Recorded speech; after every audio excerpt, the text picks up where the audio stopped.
Hey guys, day 23. Feeling really good right now. When I'm meditating for 2 hours, or these deep meditations, I'm realizing that the insights, like the real insights that come to me, are when I'm not looking for them, are when I'm just resting as open space. And when I'm looking for them, that means I'm in the mind, and I tend to just hang out in things I already know, and nothing new has the space to come in. So today, the most powerful thing that came in when I was just being in the space, when I was just opening, and when I was just in a movement of complete letting go and complete surrender, not trying to have any new insights come in, not trying to figure anything out. The most powerful thing that came in was everything is valuable. My whole internal world is of value, meaning the things that I might not want to share with you guys because I think that they're less than, meaning my lower things, like the lower emotions, the times when I don't feel, in my creator self, it all has value. If it comes from a true place, it has value. So like our self-doubt, sharing about our self-doubt, our insecurity, our sadness, our pain, our loneliness, our, what we feel like we're deficient in, all of these things have so much value. The value isn't just, the light. The value is the whole story. The value is it takes light and dark.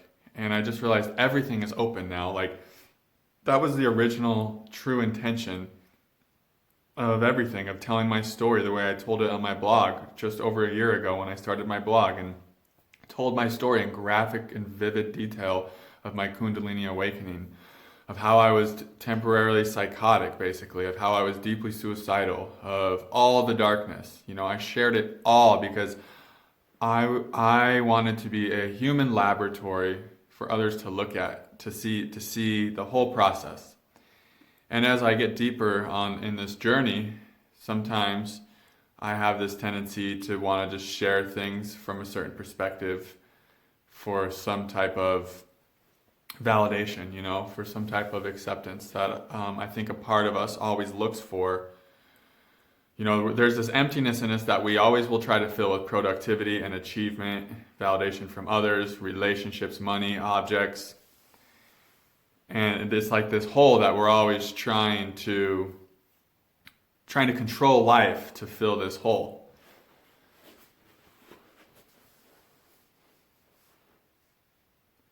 And through these meditations, I'm realizing more than ever how that part of me I'm seeing through that illusion. Like, I always knew that intellectually, because I'd always, listen to spiritual people, read spiritual books, have the direct experience of it many times. But I think when we go really deep into meditation, we start making direct contact with, like, God, I am enough, and the enoughness, the love, the worthiness, it's in here. And so that achiever, that thing in us that thinks it needs to achieve, that thing in us that thinks it needs to, like, gain someone else, like a relationship, or gain someone's approval, that thing in us that thinks it needs status or whatever, it starts dying. It starts kind of fading away.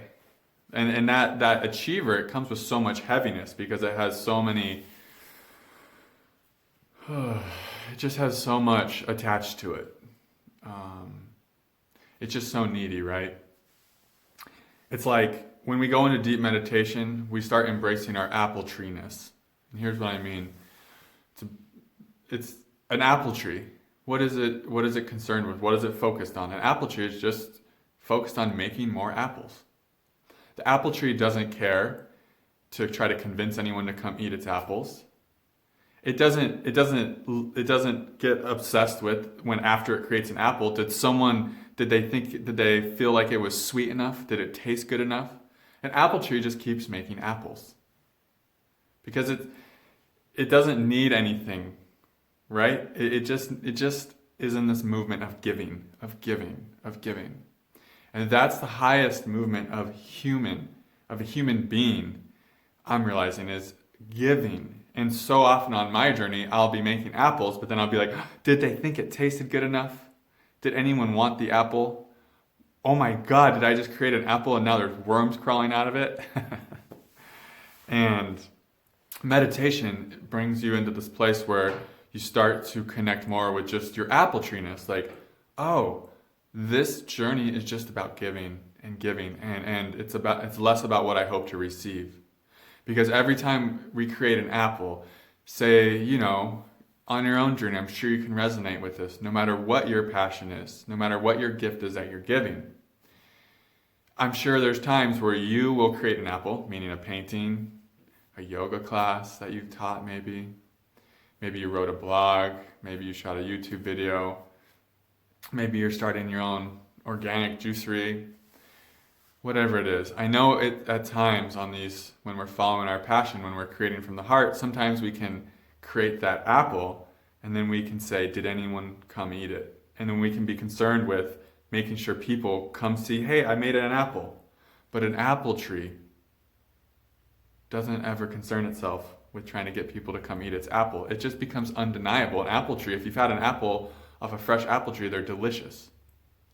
And I think that's why Eckhart Tolle, Oprah, Matt Kahn, Muji, Adyashanti, these real luminaries, these real incredible apple trees, they don't do a ton of marketing. You don't see commercials for them like you would these big corporations, because they're just an undeniably delicious apple tree. And that's the movement I think that we need to embrace, and that I'm learning to embrace through these meditations, is just keep making apples. Because every time you look to see if people thought it was good enough or sweet enough, or to make sure there weren't worms crawling out of it and it wasn't rotten, that takes you away from focusing on creating more apples. And then you're not giving as much. So these meditations have just connected me with the truth that this inner void we feel, that's just us needing to accept ourselves. And I feel like, for me, I'm much more free now to share the things maybe I wouldn't have felt comfortable sharing. Because through these meditations, I'm realizing that as that achiever dies, as that thing that needs certain results, as that thing that needs attention, as that thing that needs validation from others, that thing that needs objects and money, as that starts dissolving, because I'm seeing the lie of it, I'm seeing how that's not ever going to be satisfying, I'm seeing how that's just like a loop, a never-ending cycle, I come to accept myself more. Because I see that everything's complete as is. Everything's fulfilled. Everything's whole. Everything's perfect. And there's nothing more to be gained. And that was just a story, my whole life I've seen others strive for others' approval. I've seen people do things just to make other people happy and sacrifice their own truth and their own happiness to do that. So I grew up just thinking that was normal. And because I thought that was normal, I spent a whole life not speaking my truth, not being authentic, because I never could accept myself. I never felt like I was good enough for anyone. And so I was always trying to basically manipulate people into liking me. And I got pretty good at it. I got really good at it. But that came with so much of a burden and so much heaviness and so much density, and just it kept me in a place where I could never be real with someone, where there was no truth. I was always lying. I was always lying to protect this false image I had created, because I thought I needed to create a false image to have others' approval, because if I didn't get others' approval, I might die. Not knowing that death is what was needed. The death of that image, that false image I created, would actually have liberated me. And it was only until my kundalini awakening that false image was able to start dying, and it's still dissolving today.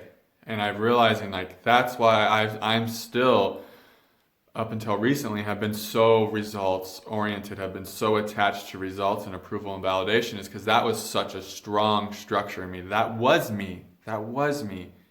That's why I was so terrified of speaking my truth for so many years, because I couldn't risk others not approving of me. I couldn't risk not getting someone else's acceptance, because that meant my whole structure that provided me a false sense of safety and security would have to collapse. And that structure was built on stilts. And I was just in this place, this mirage of manipulation and dishonesty. And that was how I lived my life.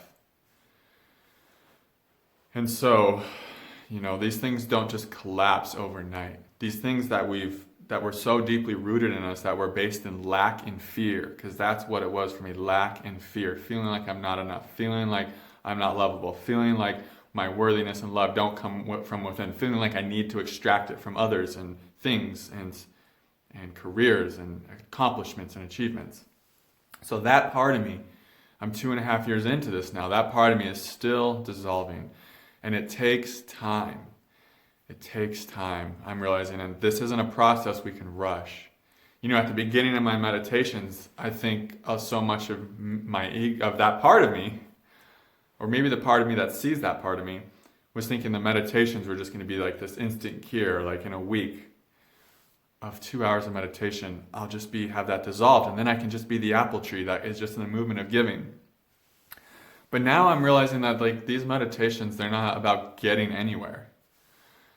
They're just about coming to accept myself, accepting that part of me that needs the validation of others still, accepting that it's still as alive as it is, and accepting that yes, it's on its way out, and of course I'm no longer creating with it as much, and it's dissolving more and more every moment, every day, but accepting that what's still there, and allowing it, and even loving it, and saying, I'm sorry that we had to experience the things we did, but this part of me was valuable because it got me to where I'm at right now. So these structures that we create based around a false identity, based around a lie and a manipulation, they did serve us, They did help us to see who we are more clearly, eventually.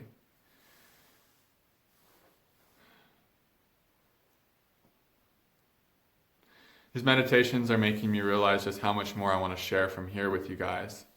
And that sharing from here is oftentimes pretty hard because there's a lot we bury in here that we're not proud of and that we might try to hide, because I even have that in me still, like I said, of needing the approval of others and needing the approval of, anyone watching this, of, geez, if I share that, will they approve of me? But then I look back and I think about the people I really have been inspired by, and just their honesty and their openness. And that's why today's powerful insight was, everything is valuable. The truth. Start speaking the truth so that the truth can come through you. That's all we have to do, is just start speaking the truth, and then the truth just keeps coming through. And the truth is the antidote to all of this seekingness that is in us, to all of this thing in us that needs to achieve and needs validation in this. Because once we start letting the truth come through, then we just become the truth, and the truth is love. The truth is worthiness. And we are all the truth. So the more you share your truth, the more I share my truth, the more we are able to let go and dissolve anything that is false and inauthentic. All right, I think that's good for today. I love you guys, and I'll see you on day 24. Namaste.